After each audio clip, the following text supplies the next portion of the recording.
Bismillahirrahmanirrahim. Assalamualaikum warahmatullahi wabarakatuh. Saudara-saudara, para mahasiswa Universitas Wilarodra Indramayu, ya, khususnya untuk semester 3 ya, yaitu materi etika dan tanggung jawab profesi. Mari kita sama-sama untuk mengkajinya kembali ya. Dan kita lanjut kembali apa yang sudah minggu-minggu yang lalu kita bahas ya. Maka untuk kali ini kita coba akan membahas apa yang menjadi tujuan kode etik profesi, khususnya pada profesi hukum, dan apa yang menjadi hambatannya gitu.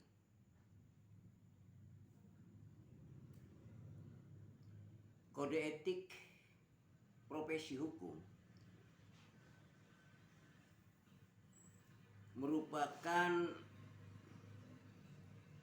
sejumlah norma ya, atau kaidah, sejumlah norma atau kaidah yang melekat pada tiap-tiap profesi.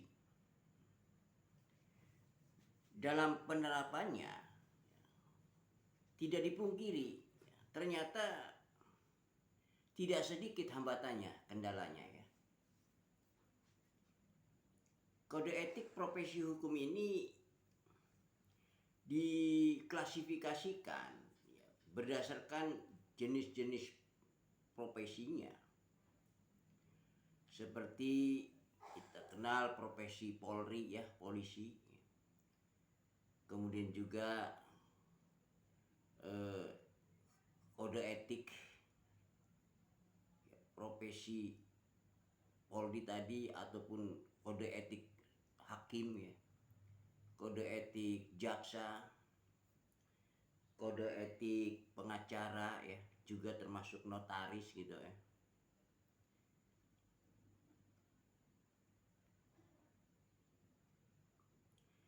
Dan pengacara atau advokat itu pun ya memiliki kode etiknya. Ya, pertanyaannya mengapa? Mengapa keberadaan kode etik ini menjadi penting? Dan apa kiranya yang menjadikan hambatan dan kendalanya? Di dalam hal ini sebaiknya kita harus memahami lebih dulu atau mengetahui lebih dulu atau kenali dulu bagaimana sesungguhnya konsep etika. Coba kita perhatikan sekelompok masyarakat, baik di dalam kelompok kecil dan atau kelompok besar ya, itu pasti memiliki etika. Etika itu pengertiannya adalah sebagai suatu ilmu. Suatu ilmu tentang apa? Yaitu tentang apa yang baik dan apa yang buruk. Juga tentang hak tentunya, tentang hak dan kewajiban moral. Jadi etika itu adalah suatu konsep. Suatu konsep tentang baik dan buruk ya, atas perilaku, sikap ya, seseorang. Ada dua macam etika di dalam menentukan baik dan buruknya perilaku manusia itu. Yaitu apa? Yang pertama adalah etika deskriptif. Yang dimaksud etika deskriptif di sini yaitu etika yang berusaha ya, yang berusaha meneropong sikap ya, perilaku manusia serta nilai yang dikejar secara kritis ya, dan rasional gitulah, logis. Kemudian yang kedua, yang disebut dengan etika normatif. Etika normatif itu yaitu suatu etika yang berusaha menetapkan berbagai sikap dan pola pikir atau pola perilaku ideal yang seharusnya dimiliki ya, manusia itu sebagai sesuatu yang bernilai. Maka secara umum dibagi menjadi dua kategori, yakni etika umum dan etika khusus. Etika umum ini adalah perilaku kondisi dasar manusia ya, bertindak. Etika khusus adalah penerapan moral di dalam bidang yang khusus. Selanjutnya etika khusus ini digolongkan menjadi dua, yaitu etika individual. Etika individual ini hal mana menyangkut sikap dan kewajiban. Kewajiban apa? Kewajiban manusia akan dirinya sendiri. Kemudian etika sosial. Etika sosial itu adalah soal kewajiban sikap dan perilaku manusia sebagai bagian dari masyarakat. Kode etik adalah perbuatan dari etika. Kode etik bisa diartikan sebagai norma yang melekat pada suatu profesi dan disusun secara sistematis. Bisa juga kode etik dikatakannya juga sebagai norma yang ditetapkan dan diterima kelompok profesi yang mengarahkan atau memberi petunjuk kepada anggotanya. Seperti bagaimana harus berbuat sekaligus menjamin moral profesi di masyarakat. Karena itu sama halnya kode etik profesi dan kode etik apa?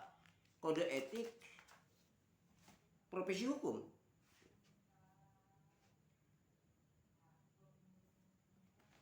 Maka dibutuhkan sebagai sarana kontrol sosial.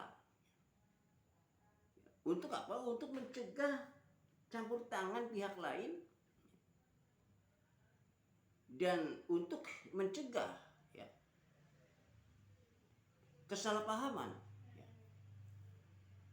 dan konflik.